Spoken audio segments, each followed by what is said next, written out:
teach modern Korean history at UCLA in the Department of Asian Languages and Cultures. However, today, at this moment, I'm standing here wearing the hat as the director of the Center for Korean Studies. So today's event is sponsored by the Center for Korean Studies. Sometime in October, there were a number of us who study Korea, who are very much concerned about Korea, got together and talked about how the year of 2017 was perhaps one of the most dangerous periods in Northeast Asia since the end of the Korean War in 1953. And obviously there have been a number of crises, acute crises in the Korean Peninsula since 1953, but nothing like what we were going through in 2017 and still going through in some ways in 2018. And so we were at this point where we were very much concerned, and obviously we are also still very much concerned about Korea. The most obvious change is that, of course, we now have an unpredictable US president taking us into uncharted territory, matching North Korea's fiery rhetoric via his Twitter account and threatening to totally destroy North Korea in front of world leaders at the UN General Assembly. And obviously, as many of us know, the North Korean government has also ramped up the situation by greatly increasing the frequency of its missile tests and making progress in its pursuit of nuclear arsenal. There were missile tests, nuclear tests, and it appears that North Korea now has functioning intercontinental ballistic missile technology, although there are some doubts as to whether or not it actually does what it's supposed to do. Meanwhile, in August of last year, the massive annual war games carried out by the US and South Korea called Ulchi, Freedom Guardian. These exercises involve around 50,000 South Korean soldiers, 15,000 US troops, and included computer simulations of strikes on North Korea. During the height of the tensions, the US flew B-1B strategic bombers over the Korean Peninsula on 2 occasions. While in the last 2 weeks, there has been some ray of hope about the possibility of a breakthrough between North and South Korea, spurred in part by the decision of North Korea to participate in the upcoming Pyeongchang Winter Olympic, for many of us, including many of you who are sitting here today, the sense of crisis and the sense of urgency has not been attenuated. And this is why we have 2 speakers today who will shed some light on why is it that the Korean Peninsula has been such a flashpoint, and why is it North Korea acts in the way that it does, and the most current situation surrounding the Korean Peninsula. So we're very privileged to have these 2 speakers who not only bring their many years of research and analysis concerning not just North Korea, but also the Korean Peninsula, but also their insights and their wisdom from their long-term involvement as peacemaking activists in various capacities. Professor Martin Hart-Landsberg is Professor Emeritus of Economics at Lewis and Clark College, Portland, Oregon. And he's got many other titles, but I'm going to skip all of this in the interest of saving time. He is the author of many books, including Korea Division Reunification and US Foreign Policy that I've been using in my undergrad classes. He has also published many articles on issues related to globalization, third world development in journals. He is member of the board of directors of the Korea Policy Institute and the steering committee of the Alliance of Scholars Concerned About Korea, of which I am and also some members in the audience are part of, a co-editor of Critical Asian Studies, and has served as consultant for the Korea program of the American Friends Service Committee. He's also on the executive board of Portland Jobs with Justice and a member of the Workers' Rights Board in Portland, Oregon. Professor Hart-Landsberg will be the first speaker. And then after he is finished, we'll move on to our next speaker, Hyun Lee, and I would introduce her briefly at the time when she comes onto the podium. Please help me in welcoming Professor Hart-Landsberg.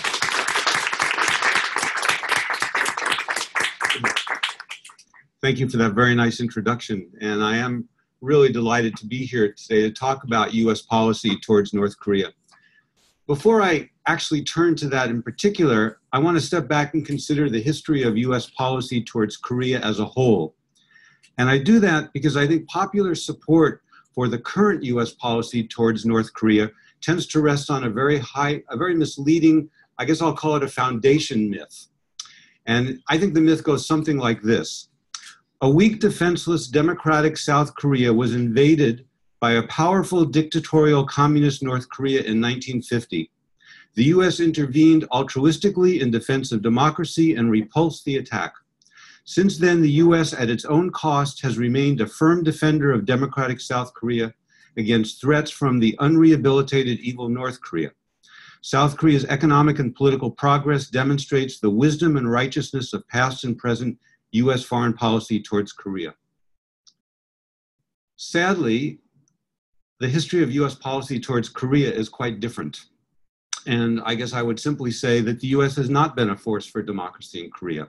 And let me say why I say that as a way of creating a context for talking about what US policy is now towards North Korea. Without going through the whole history of the US westward expansion, let me just say that the US government actively took steps to establish the country as an Asian power starting in the mid-19th century. US warships opened up Japan in 1853. The US followed the British into China, winning concessions from the Chinese government in 1858. The US annexed Hawaii in 1898. But perhaps its biggest conquest was the Philippines, which the US took from Spain also in 1898, and over the objections of the Filipino people. The Philippines was considered an especially important to the US as a base from which to project their power, especially to defend US interests in China. Now, the reason this is an important history in talking about Korea is because it wasn't long before the US began to worry that Japan, seeking to create its own network of dependencies, would target the Philippines. So when Japan and Russia faced off in 1904 over control over Manchuria and Korea, the US actively sided with the Japanese. The US signed a secret agreement with Japan in 1905, which basically said, we're happy to let you have Korea as long as you leave the Philippines alone. And Japan won that war against Russia and made Korea a protectorate. In 1908, the US, again, worrying about growing Japanese strength, signed yet another agreement with the Japanese, saying, yes, Korea is yours, do whatever you want, but be limited when it comes to China, because that's really important to us. And so, but Korea, it's all yours. So in 1910, the Japanese annexed Korea, ending its existence as an independent country, and held it as part of the Japanese Empire until its defeat at the end of World War II. Several times over that period, Koreans tried to get the help of the West, and particularly the United States, to regain their independence. At the Paris Peace Conference at the end of World War I, they sent delegates, and Woodrow Wilson refused to hear them, sent them away. He didn't want to anger the Japanese. There was a Washington conference in 1921-22 to talk about the future of China. Koreans sent delegates again. The US wouldn't allow them to be heard. Of course, once the Pacific War started, things began to change. Japan and the US were now enemies and locked in combat for control over the region. And this led to a change in US interest in Korea that now the US wanted to assert its control over Korea, which it correctly saw as a pivotal nation. In 1943, at the Cairo Conference, the US issued its first statement on the future of post-war Korea. It said, quote, "In due course, Korea shall become free and independent." And then 2 years later in Yalta at 1945, the US explained what it meant by in due course. It said that Korea should be placed under a 4-country trusteeship lasting 20 to 30 years. The US supported a 4-country trusteeship, which included the Soviet Union, not because it really wanted to share power with the Soviet Union. It would have preferred direct rule like it had over the Philippines, but because it was counting on the Soviet Union to take on Japanese troops, which were in Manchuria and Korea, while the US prepared for a direct assault on the Japanese mainland. Since the Soviets would be fighting in Korea, the US couldn't kick them out and say you have no role in the future of the country. So now a very complicated series of events took place at the end of the war with Japan. Most importantly, the US tested the atom bomb in July 1945, decided it no longer needed Soviet help, proceeded to drop the bomb twice on Japan in August of 1945, hoping to force the Japanese into a quick surrender before Soviet troops got involved. But while the Japanese were contemplating what to do, the Soviets, as promised, began moving against Japanese troops and began moving quickly down the Korean peninsula. The US didn't want to lose Korea, so it took a gamble. On August 14th, Douglas MacArthur issued General Order Number 1, which included a statement that the US would take the surrender of Japanese troops in Korea south of the 38th parallel. The US picked that point because it included most of the country and the capital of Korea. This was a gamble because US troops wouldn't arrive in Korea until September 8th, several weeks after the Russians are already there and moving down the peninsula. But much to the surprise of the US, the Soviets agreed and halted their advance at the 38th parallel. Now, Koreans weren't sitting around doing nothing during this period. And when the Japanese surrendered, they began immediately creating what was called committees for the preparation of Korean independence all over the country. They seized properties, they got production going, they distributed food, they kept order. And 2 days before US troops were set to arrive in Korea, these committees came together and formed a national government, the Korean People's Republic. The Korean People's Republic was independent, very popular, and leftist. Edwin Pauley, who was Truman's special representative, told him, and this wasn't a positive statement in Truman's mind or in Pauley's mind, he said that communism could get off to a better start in Korea than anywhere else in the world. And that was because it was a very democratic process of transformation that was going on in Korea. Now, the Soviets weren't threatened by this development, and they basically allowed these committees to function and the Korean People's Republic to function in the north.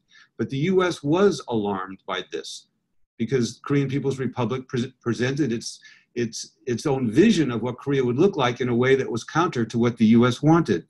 So the US announced before troops came that South Korea would be ruled by a military government. And in fact, General Hodge, who was the commander of US forces, told his troops that Korea was an enemy of the United States and its people should be treated as such. And when the US arrived, they put Japanese who were still in the country in charge of a lot of institutions. These are the same Japanese that had ruled as an occupying country. So it has to raise the question, is this the actions of a government, the US, that really is concerned about Korean democracy? Why were the Korean people an enemy? Not because they had fought the US, but because clearly they had a different vision for their country. The US military government in Southern Korea proceeded to outlaw the Korean People's Republic and all its associated labor, peasant, and youth groups and impose its own institutions, often run by Koreans who had collaborated with the Japanese. And the result was a process of change in the north and a change in the south that began to diametrically move in different directions, which of course set the stage for the Korean War. But before we even get there, I have to say that there was an armed uprising in the South against the development of the military government, of the imposition of of collaborators in positions of government, the rejection of the Korean People's Republic and its committees. And in fact, the US was involved, US troops, leading to tens of thousands of Koreans being killed as they put down that uprising. The US then pushed for separate elections in the South and North, which formally divided the country, and helped right-wing forces secure victory in the elections that were held only in the South. Again, another major uprising took place in the South of people opposed to the division and the separate election. And again, US troops had leadership with tens of thousands of Koreans being killed. This is the context for the Korean War, a division of a country, a civil war between two different governments over what the future of the country should be. And if the US hadn't intervened, almost all the people who look at this said the war would have been over very quickly, with the left forces being ascendant and a Korea with a unified government that would have been definitely left of center. So let me bring things quickly up to date and then talk about US policy towards North Korea today. The first president of South Korea was a man named Syngman Rhee. The US brought him to Korea and promoted him because he was anti-communist but also anti-Japanese, which was very important in that period. But he was also corrupt. And in 1960, people rose up to demand his removal because of election rigging. His replacement was a weak but a decent person, and the country began to move left again. In fact, South Korean and North Korean students planned a meeting to discuss reunification. And to halt that, Park Chung-hee led a military coup, a coup that the US supported. Park ruled from 61 to 79 when he was assassinated by the head of his own intelligence force to keep him from using the military to violently suppress a growing resistance against his rule. Within a year, there was a new military takeover, this time by General Chun Doo-hwan, which again was supported by the US. People rose up to resist this, most effectively in the city of Gwangju, and with US permission, the South Korean military surrounded the city and then attacked its citizens, claiming the opposition was led by North Korean agents. Again, is this evidence of US support for democracy in Korea? Finally, in the late 80s, the South Korean people rose up, with millions taking the street to demand an end to dictatorship and the right to freely elect their president, and they won their demand. This was not a democracy achieved with the aid of the US, but almost in spite of the US. Despite these gains in South Korea, which have been very real, Korea remains divided. And sadly, there are negative consequences for Koreans on both sides of the DMZ, which, as most people say, is probably the most militarized place in the world. So with this as background, maybe we can appreciate US interests and US motivations in Korea with a little bit different perspective. Now, as mentioned, recently we had some good news with South Korea and North Korea sitting down to engage in talks. And I think it's fair to say that the potential of these talks to lead to peace and normalization of relations depends very heavily on the actions of the US government. And unfortunately, that's very worrisome. And that's because the US government and media generally oppose direct talks with North Korea and have actually been quite negative about the talks that are going on right now, viewing them as a potential threat to US policy. And I find this really staggering because if we're worrying about nuclear war, we should be welcoming and embracing talks between North and South Korea. But let me give you a few little snippets from the media. Right after the president of North Korea, Kim Jong-un, expressed a willingness to meet with the president of South Korea, two journalists for the New York Times wrote that Kim's New Year declaration was little more than, quote, a canny new strategy designed to divide South Korea from the US and weaken the alliance. They, quote, they then went on to say, quote, this raises the fear that if dialogue on the Korean Peninsula creates a temporary reprieve from tensions, the enforcement of sanctions could also be relaxed. Scott Snyder, who's a senior fellow for Korean Studies and director of the program on US-Korea policy at the Council on Foreign Relations, took a similar stance in an article for The Atlantic. He said, these talks raise the possibility that President Moon in South Korea could be forced into concessions that, quote, might weaken South Korea's alliance with the US.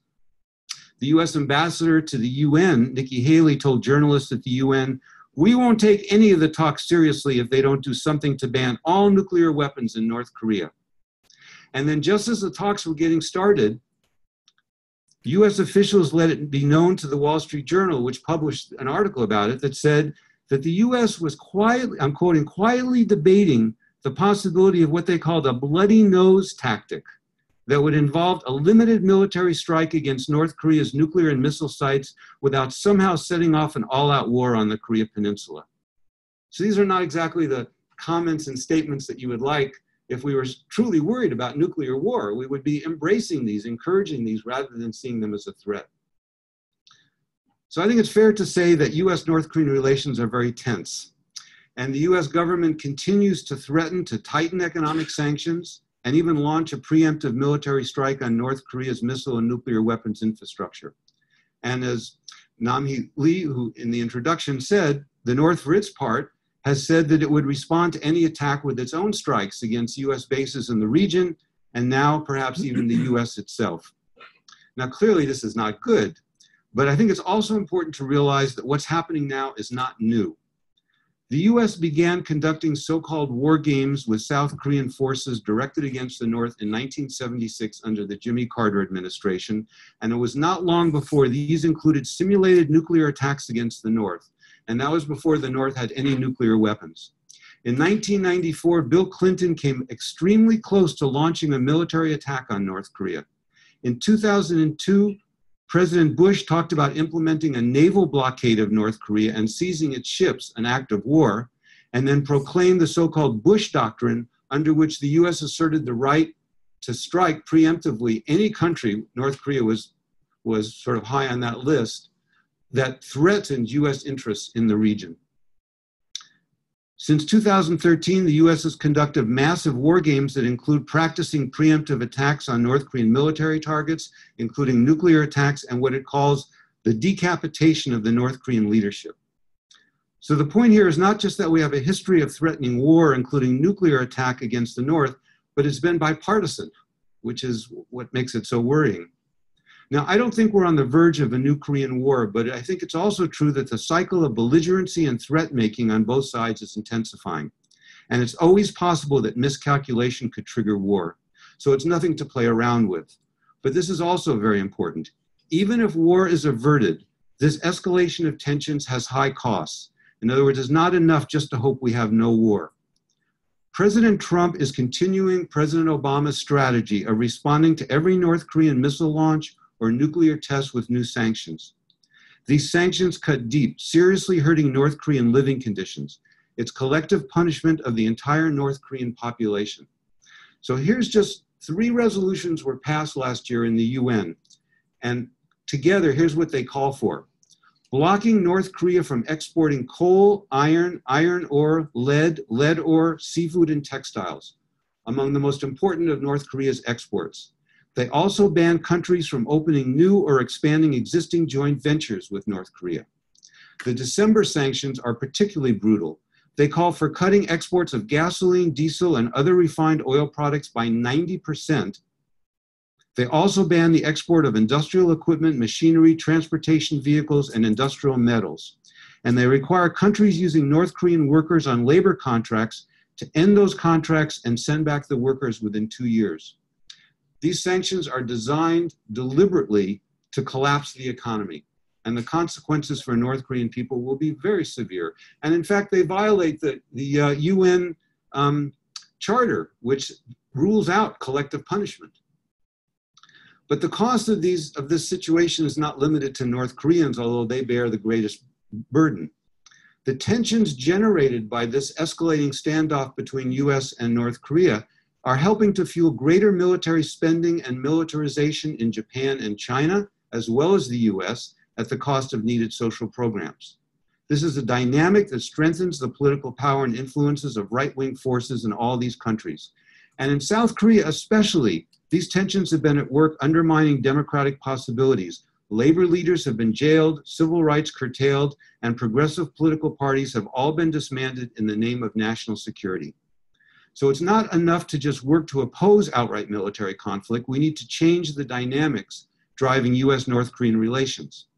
But that means we're going to have to change US foreign policy towards North Korea.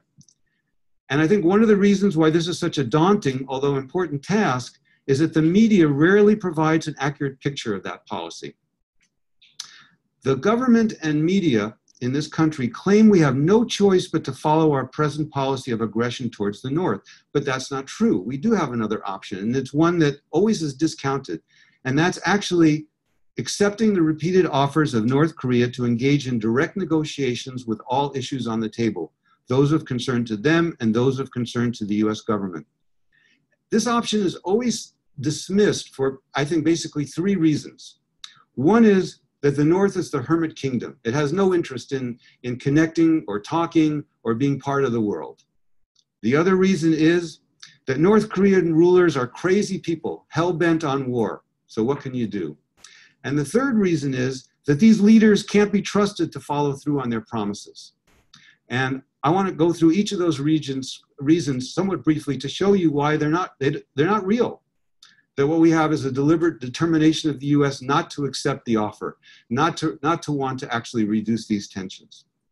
So let's start with the Hermit Kingdom.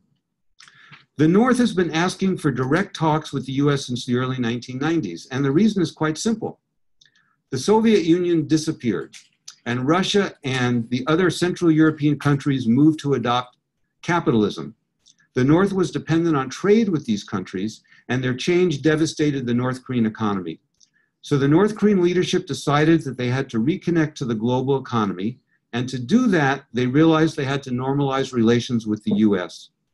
The North has repeatedly asked for talks to end the Korean War and normalize relations. The Korean War has not ended. There is no peace treaty, just an armistice. And the US does not recognize North Korea. We don't even have a military hotline connecting us to North Korea. Up until 2013, the North offered to shut down its missile and nuclear weapons programs if the US would sign a peace treaty and move towards normalization. The US refused. The US has always put preconditions on those talks, preconditions that seem to change when the North has taken steps to meet them. Since 2013, the North has declared that while it's no longer willing to shut down its missile and nuclear weapons programs, it's willing to freeze new testing and production if the US would only cancel its war games and start talks. And to this point, the US has refused. The North has tried to join the IMF and the World Bank, and the US has kept them out. The North has tried to set up free trade zones to attract foreign investment, and the US has done everything it can to block that investment. So it's not the North refusing to talk, it's the US. It's not the North that it's refusing to connect to the global economy, it's the US blocking them. What about being hell-bent on war? The media portrays North Korea as pursuing a very aggressive military strategy, and thus is the main reason for the current tensions. It's important to know that South Korea has outspent North Korea on military spending every year since 1976. And if you go online and go to the groups that monitor military spending and look up how much the North Koreans spend each year on the military, the most recent data that I saw for 2016, North Korea spends $4 billion a year on its military. South Korea spends $40 billion. And of course, that doesn't include what the US spends operating in the region. Yes, it's true that North Korea spends a high percent of its budget on the military, but that's not the same as an absolute lot of money. And the reason the North Korea spends such a high percent is because it doesn't have a protector country anymore, and its economy has been relatively weak. So the military spending as a percent of a low GDP makes for a high percentage. As for the development of a nuclear program, it was the US that threatened to use nuclear bombs on North Korea during the Korean War and introduced nuclear weapons on the Korean Peninsula in 1958 in violation of the Armistice Agreement. It was the US that threatened nuclear attack on North Korea as part of its war games long before the North had nuclear weapons. You wouldn't know it from the media, but North Korea's missile and nuclear weapons development has largely been in response to US militarism and threats, not driven them. And here's the last one, which I think may be the most important. The claims that North Korea can't be trusted. It's not a reliable partner. And here we have to take up the nuclear issue directly.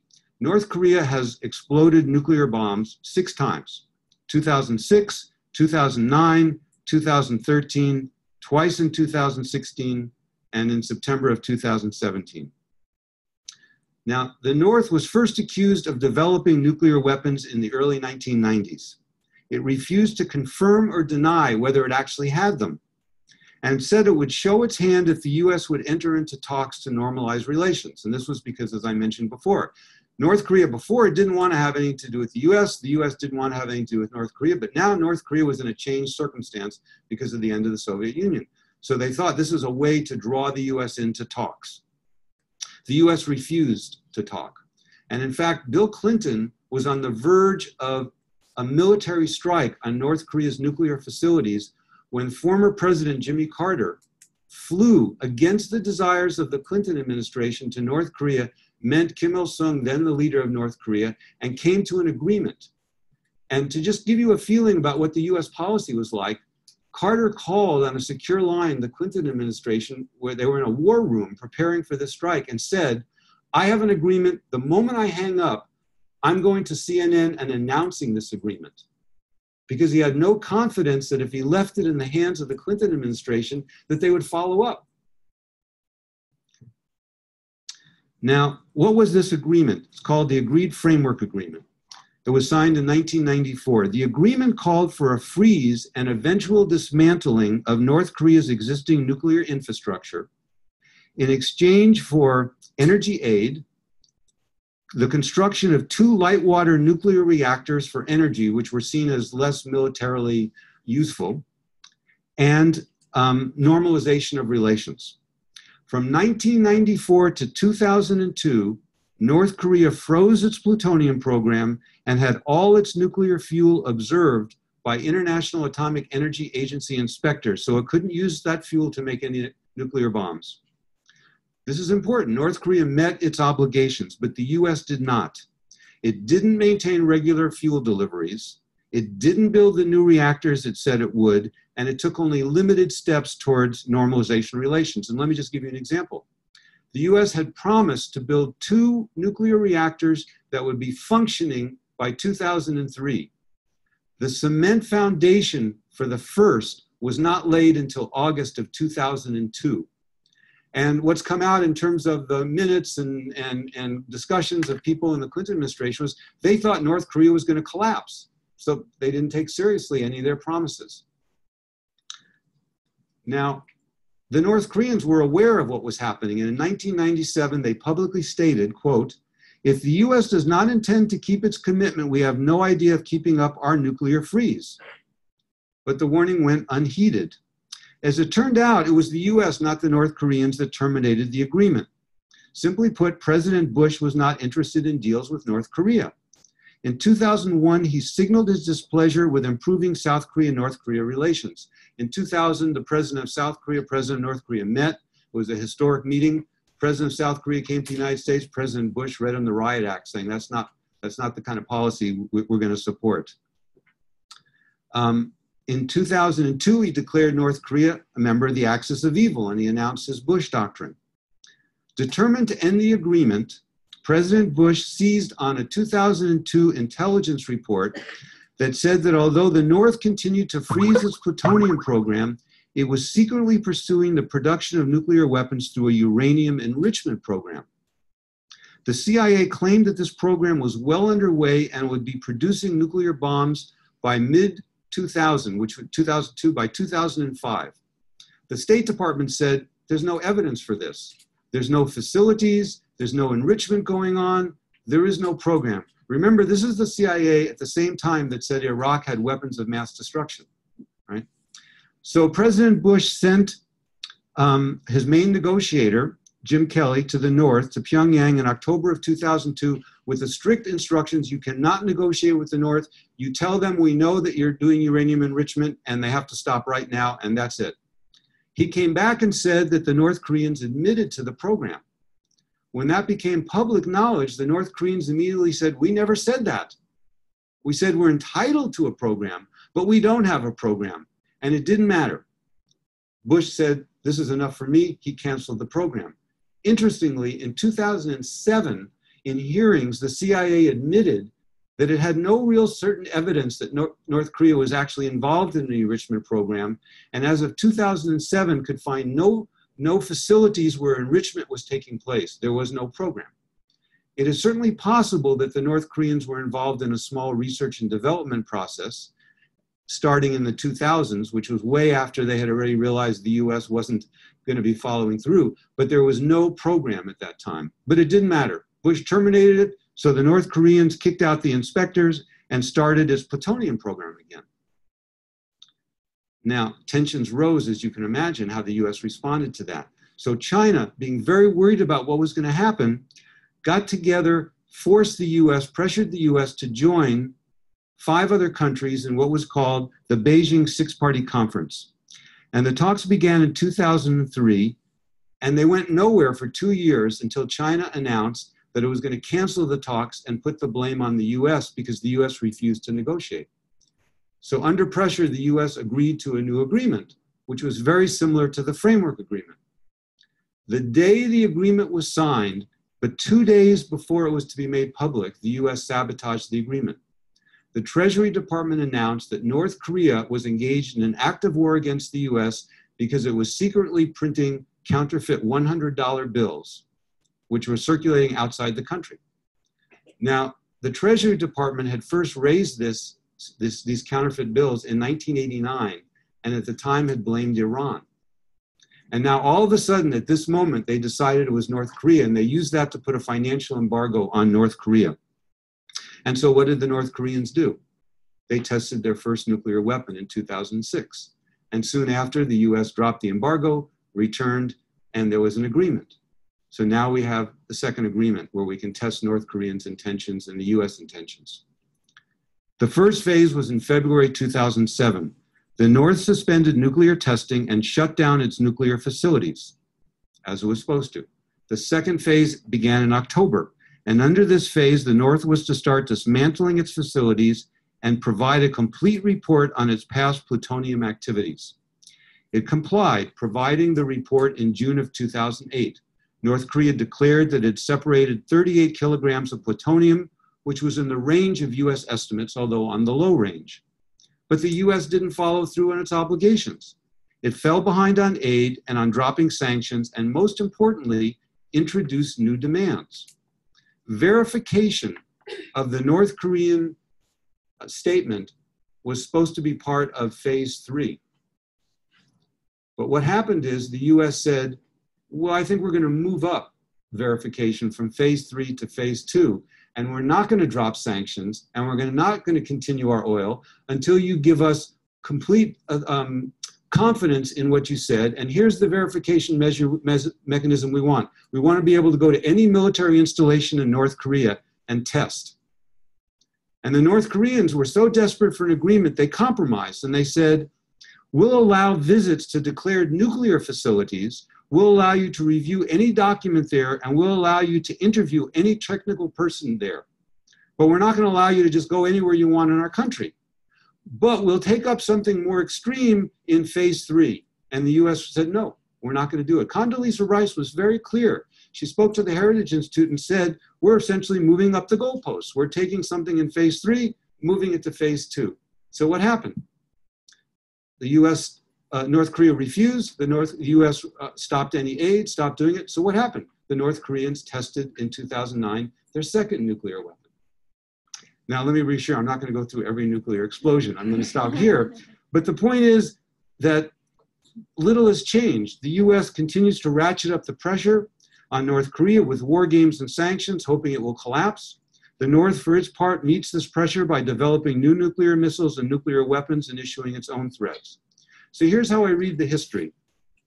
Whenever the US shows willingness to negotiate, the North responds. But it's the US that then backs off. And in an attempt to get the US to return to negotiations, the North pushes forward with its missile and weapons programs. It does this increasingly for self-defense, but also because it knows that the US doesn't want to see North Korea develop its nuclear capacity, and that's its only bargaining chip. Said differently, we can stop this spiraling danger of war. And perhaps the most effective step we can take is to press the US government to accept the North Korean freeze for freeze proposal, which calls for North Korea to freeze its missile and nuclear tests in return for the United States and South Korea suspending their annual joint military exercises.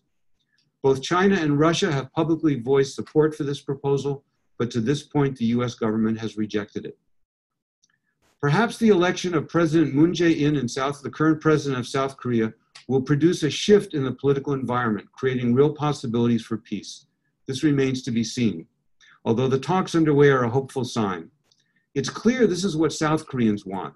We in this country also need to step up. We need to find ways to give voice and support to popular movements in South Korea that seek peaceful relations with North Korea and progress towards reunification. And we need to build popular support here for direct, unconditional talks with North Korea and a foreign policy that promotes the demilitarization and normalization of US-North Korean relations. Thank you.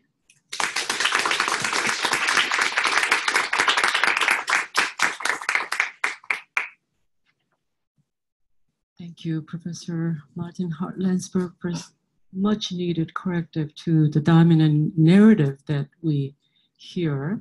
The next speaker is Hyun Lee, who is the managing editor of Zoom in Korea, an online resource that provides news and critical analysis on peace and democracy in Korea. She also publishes, she has published many articles, not only on North Korea, but also on the Korean, generally Korea-related issues in journals such as Asia Pacific Journal, known as Japan Focus. She's on the steering committee of the task force to stop THAAD, that is the Terminal High Altitude Area Defense. So it's a task force to stop THAAD in Korea and militarism in Asia and the Pacific, and is a Korea Policy Institute fellow. Please help me welcome Ms. Hyun Lee.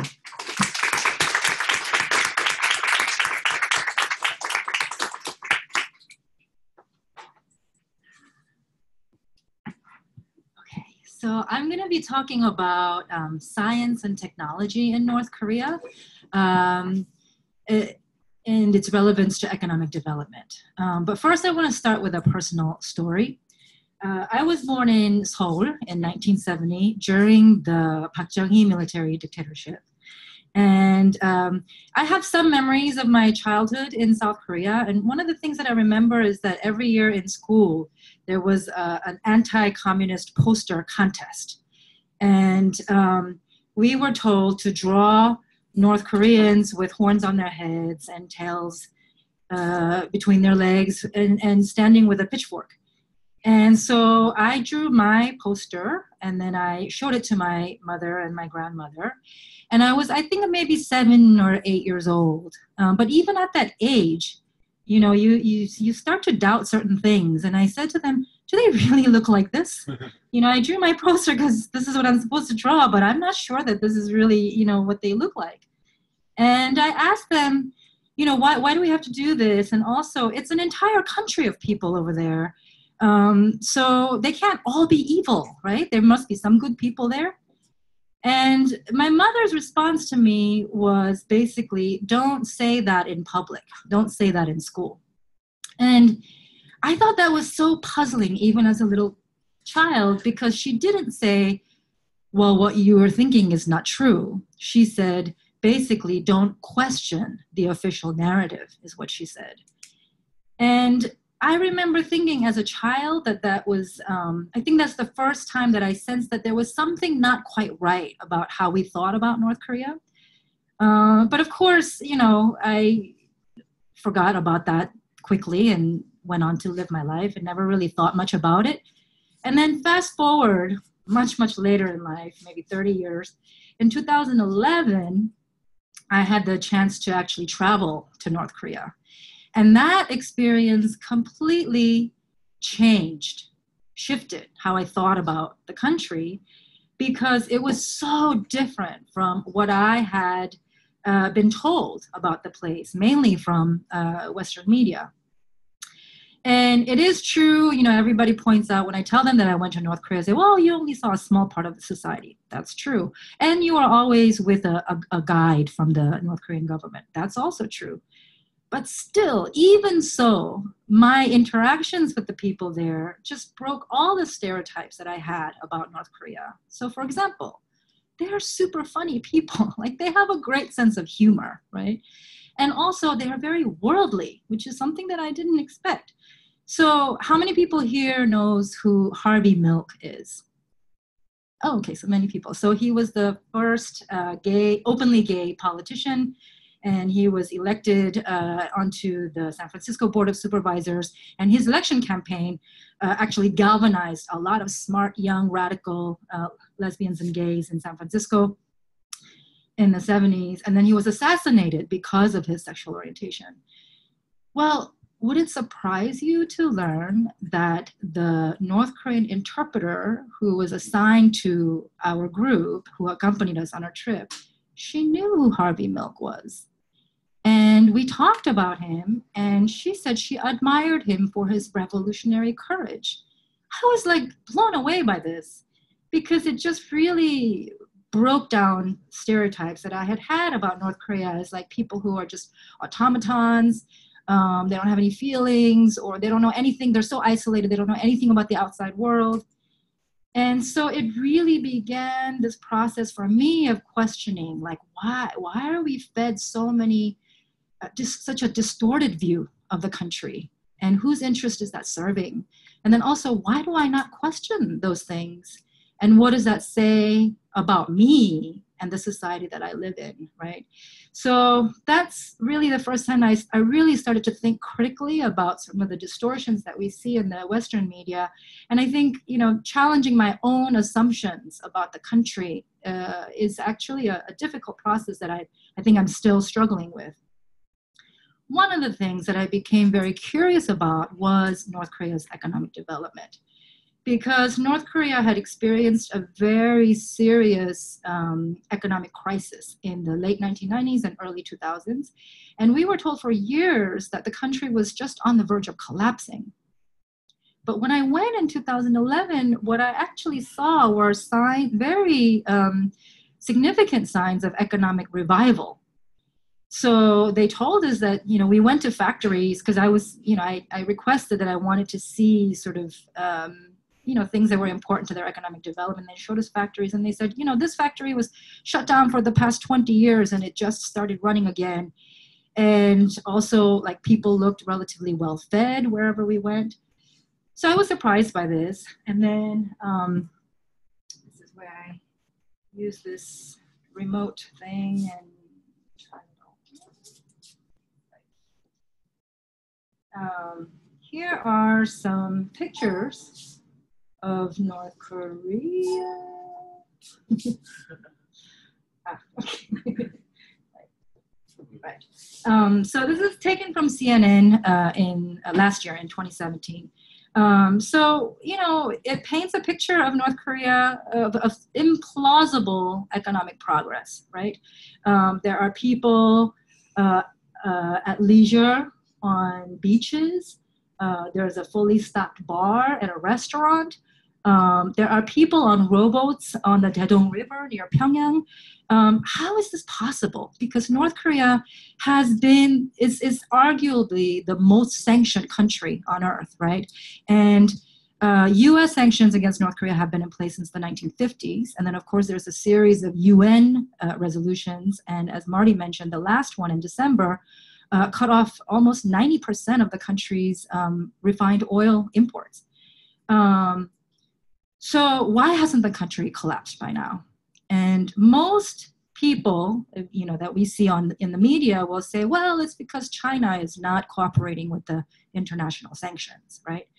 But I think that logic assumes then that China is the one that holds all the strings to North Korea's economy. And I don't know that that's completely true. I think what that statement overlooks is something very important, which is the ingenuity and the determination of the North Korean people to construct an economic system that can actually withstand the sanctions. So that's what I'm going to be talking about today. But first, let's start with some history. So I want to talk about the period of the severe economic hardship in North Korea in the late 1990s and early 2000s, commonly referred to in North Korea as the Arduous March, and some of the causes of the economic collapse. So Imagine for a moment that all of a sudden you or your family or whoever is financially supporting you, either yourself or someone else, suddenly experiences an 80% decline in their income. How would that impact you day to day? And then, while you're experiencing this, someone very important in your life passes away unexpectedly. And then, on top of it all, there are a series of floods and your entire house is underwater. Everything you own, your cell phone, your clothes, your laptop, everything is water damaged. What would you do to pick your life back up? So that might sound kind of preposterous, but that is basically what North Korea experienced in the 1990s. So after the collapse of the Soviet Union and the Eastern Bloc, North Korea suddenly lost 80% of its trade with other countries. Especially, it didn't have the ability to import oil, which was their fuel. And then in the midst of this crisis, Kim Il-sung, the founding leader of the country, unexpectedly passed away. And then on top of that, in 1995 and 1997, they had a series of floods that basically flooded the entire country. And if you know about North Korea, 80% of the country is mountains. And so the extraction of coal and other minerals from these mountains is North Korea's industrial artery. However, all of those mines for years were underwater. And they needed to pump that water out to restore the mines, but they didn't have fuel import, so they had no electricity to run the pumps. So without the fuel, they couldn't pump water to irrigate their rice fields. And then without coal, they couldn't produce fertilizer. So that meant that their agriculture, grain production, was basically frozen for years. And this is what marked the beginning of the period they call the Arduous March. So it took them 15 years, basically, to restore their mines. And then they began to normalize production gradually in various industry in 2008 to 2009. So it's recent, less than 10 years. North Koreans, if you talk to them, they don't like to talk about that period of the Arduous March because what they went through, the hardship that they experienced is unimaginable to the rest of the world. Maybe people in Puerto Rico are able to imagine that now. But when you talk to North Koreans, you can also sense that they have a great sense of pride in the fact that they actually survived that period and are now beginning to make progress in their economic development. And I want to argue that that recovery was the result of key policy decisions. One is their decision to adhere to a policy called self-reliance, and then also their focus on developing science and technology in the process of economic development. So what do I mean by self-reliance? That is the guiding philosophy of North Korea. So what does it mean? So it means that one can and should be able to, solve your own problems relying on your own resources and your own skills without relying on foreign powers. So for example, you might say, well, our country is 80% mountains, so we don't have land to grow cotton. So what we should do is import all of our clothes from China.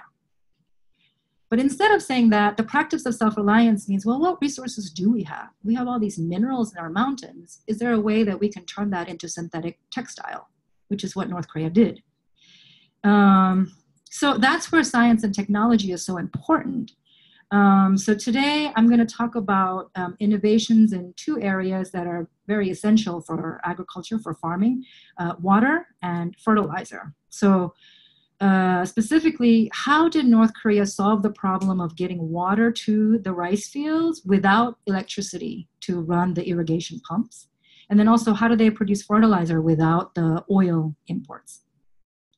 And I should just note that my presentation is very much informed by the research done by a man named Kim Soo-bo. He's Korean American who lives in New Jersey.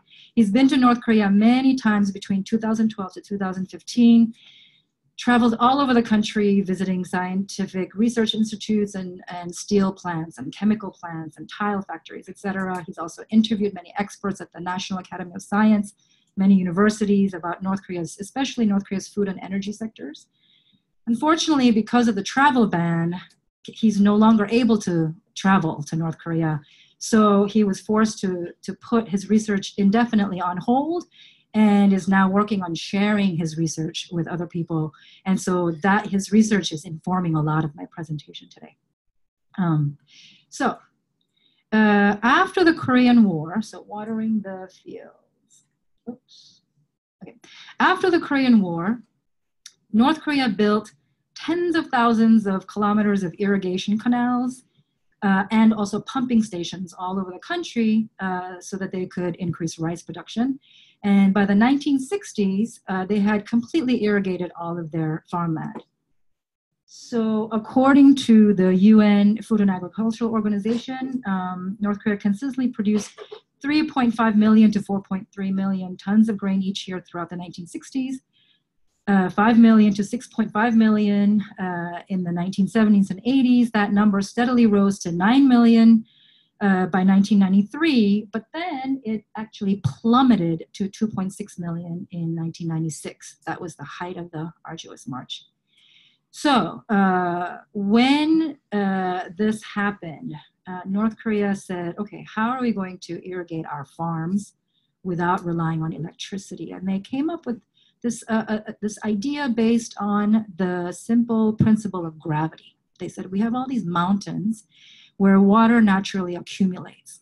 So if we can somehow guide that water through the principle of gravity down to the lowlands, then we can actually farm, we can water the fields without relying on electricity. So how are we going to do this? So what they did is they built, on tops of all these mountains, they built reservoirs and a series of dams, and they constructed hundreds of miles of waterways that will guide the water to the lowlands, to the fields.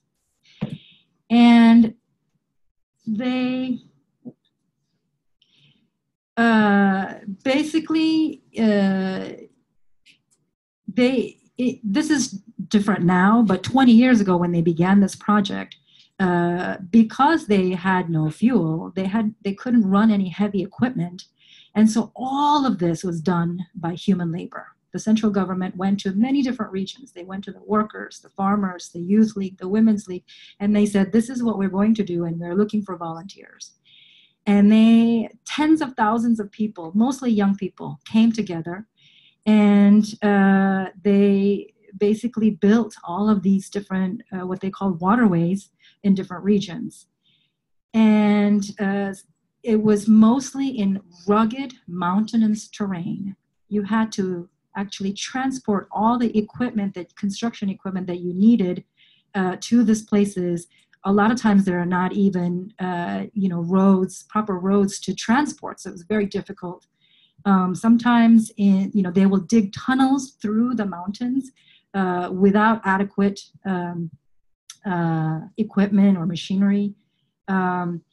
And sometimes it was in very punishing conditions in the very bitter winter months. And inch by inch, they began to guide water through the mountains. And this is a picture, that's another picture of the water tunnels that they're building. And then this is a picture of a finished waterway. Here is an example of a waterway. The Gyecheon Lake Taesong Waterway is on the western side of North Korea. I think this is the very first project that they began in 1999, completed in 2002. They basically built 160 kilometers, so that's about 100 miles of waterways. And it irrigates now 245,000 acres of land, and they conserve 60,000 kilowatts of electricity per year. Here is another waterway. the Middleburg Koksan Shinge waterway. Where you see the green triangles, those are all rugged mountains. And then just east of that is the uppermost part of the Imjin River. What they did was they redirected the river to flow through all these tunnels through the mountains. And then now it is irrigating 3 counties, Koksan, Suan, Shinge, and they're able to irrigate 63,000 acres. And they conserve 27 million kilowatts of electricity per year. So I won't go through all of these, but there are many waterways that they constructed. And now it's been 20 years, so most of these waterways are complete. And thanks to these efforts, North Korea is progressing closer toward its goal of food self-sufficiency. As you will see in this graph, at the height of the arduous march, this is from the UN Food and Agriculture Organization, and this is a graph of North Korea's cereal grain production. At the height of the arduous march, you will see that it plummeted, and then gradually they've been increasing. And then just last year, they produced close to 6 million tons of grains. And according to the FAO and the World Food Program, 5 million tons is what is needed to basically provide food for the entire population of North Korea. If we truly understand what it took for the North Korean people to build these waterways under the bitterest conditions of the arduous struggle, so that they can restore their farmlands, I think then we can begin to understand the resilience that undergirds North Korean society today. The next part is about fertilizer. So obviously fertilizer is also another very important part of agriculture. Prior to the arduous march, North Korea was producing fertilizer primarily based on what's called naphtha, which is a chemical that is a byproduct of oil refinery. But if their oil imports were basically cut off during the arduous march, so they no longer had access to that. And so after North Korea restored its mines from the flood damage, then the scientists in North Korea basically developed a way to produce fertilizer by gasifying anthracite, which is a mineral that is plentiful in North Korea. So here is a picture of the Namhong Youth Chemical Complex. It's a semi-automated, that is the chemical complex, and then that is, I think, a model of the complex. It's a semi-automated packaging plant there, and that's Mr. Kim Soo-bok that I mentioned earlier. He's handling the urea fertilizer before it's packaged, and then also standing in the loading area of the chemical plant. The complex produced 350,000 tons of urea fertilizer in 2011.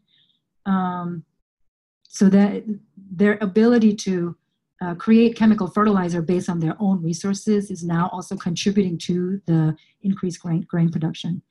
There is also a recognition now, though, that if you overuse chemical fertilizers, it's actually not good for the land, the soil, right? Because it is destroying the natural microbiotic content of the soil. And then that makes you even more dependent on artificial fertilization. So now there's also an emphasis on biotechnology to produce microbial organic fertilizer. So the Patriot Compound Microbial Fertilizer Factory is a research institute, and they are specializing in development of biochemical technology. They produce something called titanium dioxide nanoparticles, which are apparently very useful for enhancing plant growth because it increases photosynthesis and then also promotes nutrient uptake of the roots of plants. That's too technical for me to understand. Also, local farmers are encouraged to produce their own organic fertilizers. So they use compost They compost plant residue and then also animal manure. And then sometimes they supplement that with chemical fertilizers. This picture here is an area called Sepo Mound in Gangwon province. The sign here, it says, "Become youthful, blessed earth." And because this area used to be this vast wasteland of acidic soil, and the scientists in North Korea did a soil analysis, and then they added limestone, which is also abundant in North Korea, and a new type of fertilizer that they just developed to improve the soil. And so now it has become grassland where they are raising grazing animals like cows and goats. And their goal is to create this area into a mega ranch. It's actually, Sepo Mound is mentioned in Kim Jong-un's New Year address this year. And their plan is to create this into a mega ranch to provide goat cheese and cow milk for the entire population. So North Korea is also, now that they have met their grain production goals, they're now beginning to diversify. Obviously, you can't just live on grains. So they're trying to diversify the people's diet, so to include protein and dairy and fresh vegetables, fruit, etc. There are also large-scale orchards. This is the Taedong River Orchard that provides fresh fruit. This is a retail store. Oh, actually, that is a manufacturing plant at the orchard. It produces apple products like apple juice. And then there's a retail store that sells like apple soap, apple shampoo, apple juice, things like that. And then there are also efforts for sustainable farming methods for local food self-sufficiency. So based on the principle of self-reliance, how they've reorganized society in North Korea now recently is every unit of society, whether it's a cooperative farm or a university or a military unit, now they all have small-scale livestock farms and cooperative vegetable gardens and greenhouses, so that that unit can autonomously take care of their own food needs. So let's say there is 100 people working at a college.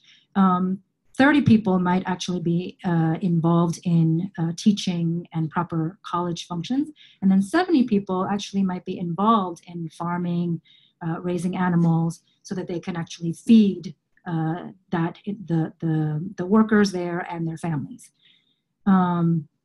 And here is an example of a place called, this is a satellite scientists residential complex that is in Pyongyang. So this is a residential and research facility compound for scientists that are involved in the satellite launch. The US media would say ballistic missile program. For each, there are 24 apartment buildings there, and for each building there is a vegetable garden that is cooperatively managed, and then the family can come and take what they need for their households. For every four buildings, there's also a greenhouse that provides vegetables in the wintertime. And these units have adopted something called a closed-loop production system. So an example is, at the side of this greenhouse, there is a pig pen. And then next to the pig pen, there is a puddle with what they call protein grass. And then you can't see it in the picture, but in the water, in between the protein grass, there are also what's called mudfish. And so they eat the protein grass, and it's a very good source of nutrient for the fish. But then the fish also poop in the water, and then that also feeds back to being a nutrient for the plants that actually filter the water. And then the protein grass is also mixed into the feed for the pigs. And then the people will catch the mudfish, they'll eat it, and then the waste is fed to the pigs. And then the vegetable scraps and the pig waste is fermented to make methane gas for cooking.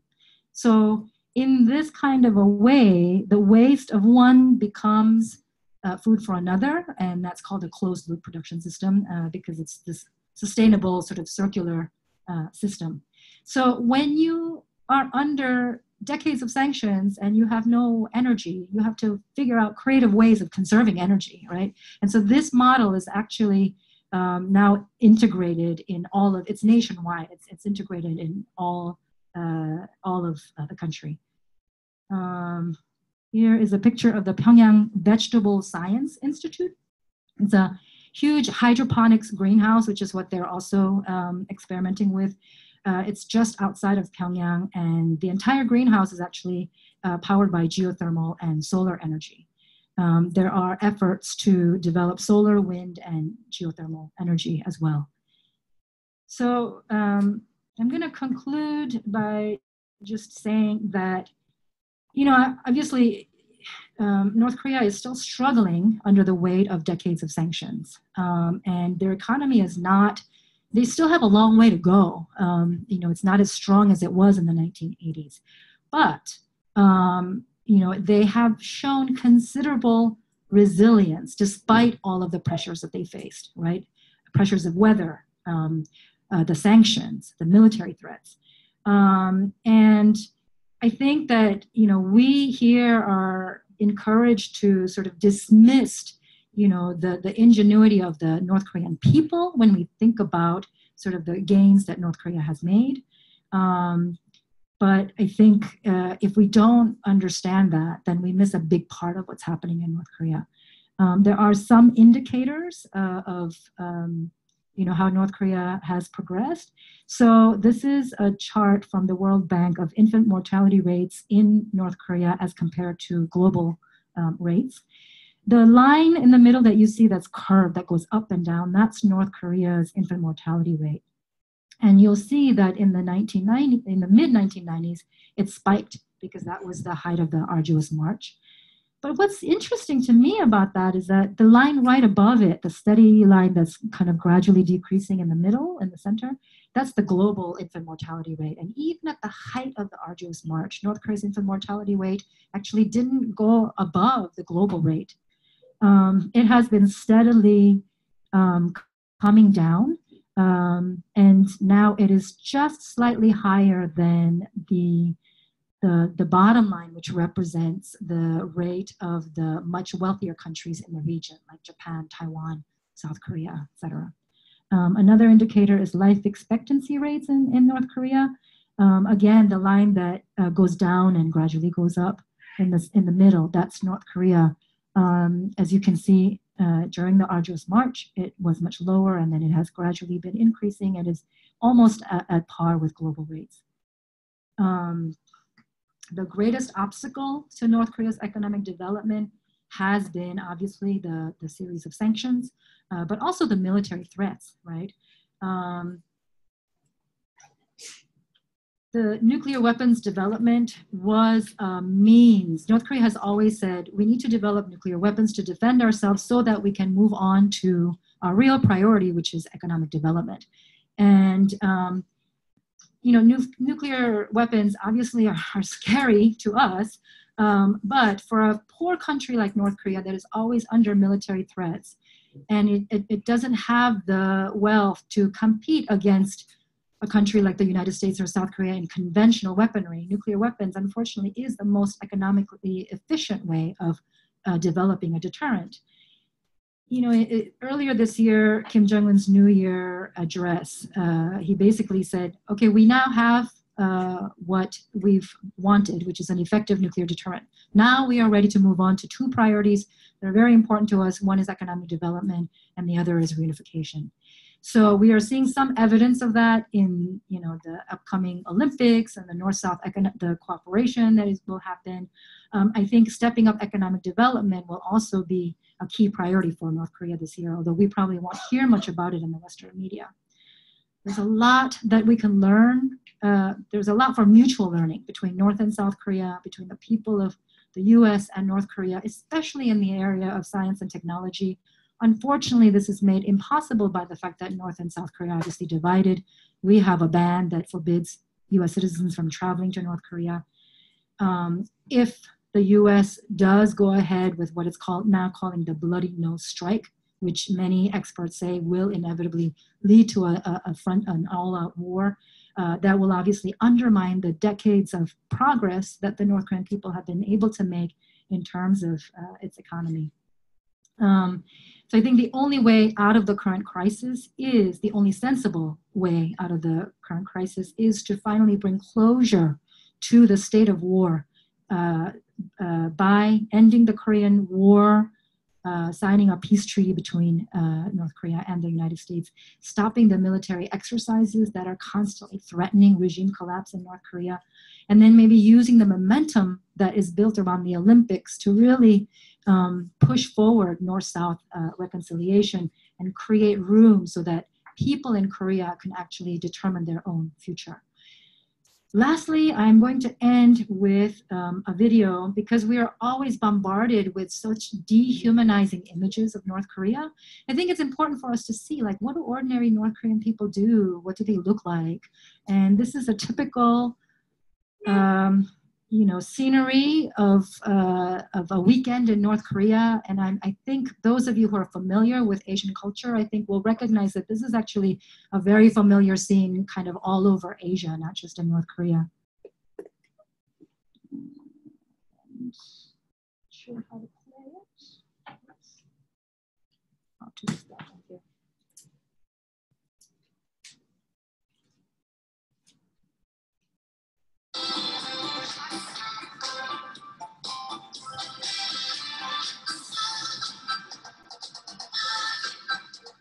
You will notice that there are two little characters in this video that are just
Thank you so much for both of you for giving us such rich material to think with, think through.